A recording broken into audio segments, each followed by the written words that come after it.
नमस्कार। आज हम बात करेंगे भारत की पहली डिजिटल जनगणना के बारे में। इस पूरी जानकारी को अंत तक समझना बहुत जरूरी है, क्योंकि ये हमारे देश में डेटा इकट्ठा करने के तरीके को हमेशा के लिए बदलने वाली है और इसकी शुरुआत 2026 से ही हो रही है। जी हाँ, ये बिल्कुल सच है। और सच कहूं तो यही इस पूरे बदलाव का सबसे क्रांतिकारी और दिलचस्प पहलू है। ये सिर्फ एक टेक्निकल अपग्रेड नहीं है, बल्कि ये तो पूरी प्रक्रिया में हम सब नागरिकों की सीधी भागीदारी को मुमकिन बना रहा है। तो चलिए इसमें थोड़ा और गहराई से उतरते हैं।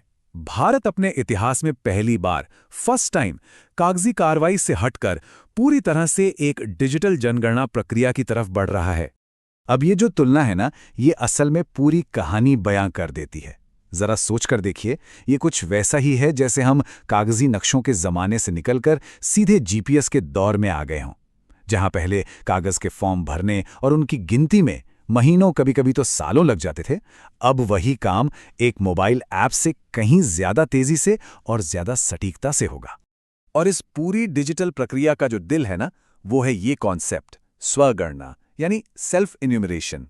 इसका सीधा सा मतलब है कि अब हर कोई खुद अपने समय के हिसाब से अपने ही मोबाइल से अपने परिवार की पूरी जानकारी सीधे सरकार तक पहुंचा सकता है। ये पारदर्शिता और सुविधा के लिहाज से वाकई में एक बहुत बड़ा कदम है। लेकिन एक सवाल मन में आता है कि आखिर इस बदलाव की जरूरत पड़ी ही क्यों? हम अचानक से डिजिटल क्यों हो रहे हैं? इसका जवाब पिछले कुछ सालों की घटनाओं में छिपा हुआ है। देखिए, 2011 के बाद अगली जनगणना 2021 में होनी थी, लेकिन हुआ क्या? पहले तो कोविड महामारी आ गई और फिर इस इतने बड़े डिजिटल बदलाव के लिए जो तकनीकी तैयारियां चाहिए थीं, उनमें भी वक्त लगा, तो ये हो नहीं पाया। और इसी देरी की वजह से एक सटीक और अपडेटेड डेटा की जो जरूरत थी, वो और भी ज्यादा बढ़ गई। और ये बात समझना बहुत जरूरी है कि ये सिर्फ लोगों को गिनने का मामला नहीं है।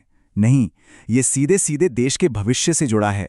जो विकसित भारत 2047 का लक्ष्य है, उसे हासिल करने के लिए ये जानना तो पड़ेगा ना कि हमारे पास संसाधन क्या हैं, हमारी आबादी कैसी है।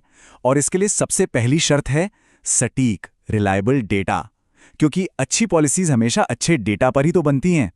तो ठीक है, अब तक ये तो समझ आ गया कि ये बदलाव क्या है और क्यों जरूरी है।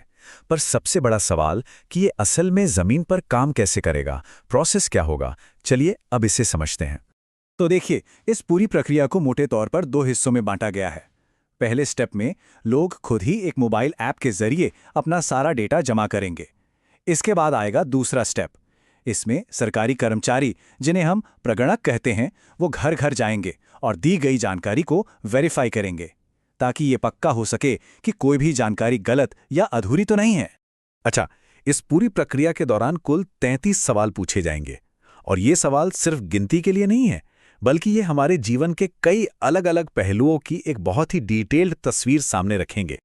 इन सवालों में क्या क्या होगा, जैसे कि घर का ब्यौरा, पीने के पानी और बिजली जैसी जो बेसिक सुविधाएं हैं, वो मिलती हैं या नहीं, घर में कौन कौन से इलेक्ट्रॉनिक सामान हैं, और हाँ, परिवार के सभी सदस्यों के बारे में पूरी जानकारी।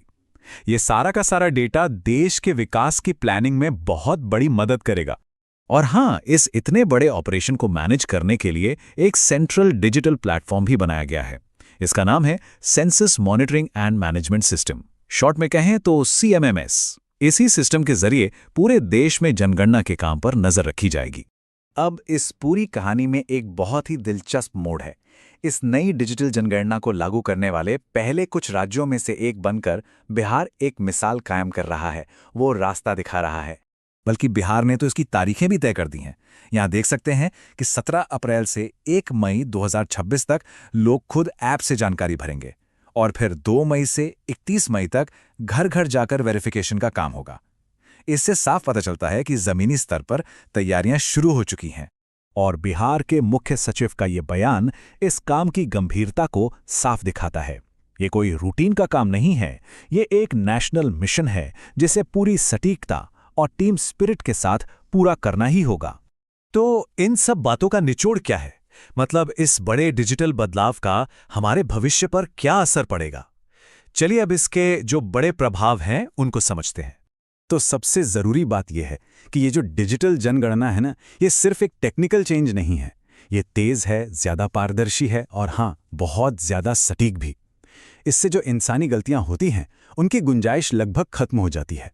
और सबसे बड़ी बात, सरकार को बेहतर और असरदार नीतियां बनाने के लिए एकदम ताज़ा और सटीक जानकारी मिलती है। और आखिर में एक सवाल है जिस पर सोचना बनता है। जरा सोचिए, जब हमारे पास हर एक नागरिक, हर गांव, हर शहर का एकदम सटीक और ताज़ा डेटा होगा, तो भारत के विकसित भविष्य की कितनी बेहतर योजना बनाई जा सकती है। ये डिजिटल जनगणना सिर्फ एक प्रक्रिया नहीं है, ये उस भविष्य की नींव है। ऐसी ही जानकारी के लिए सब्सक्राइब कीजिए ऑल कैन स्टडी को। धन्यवाद।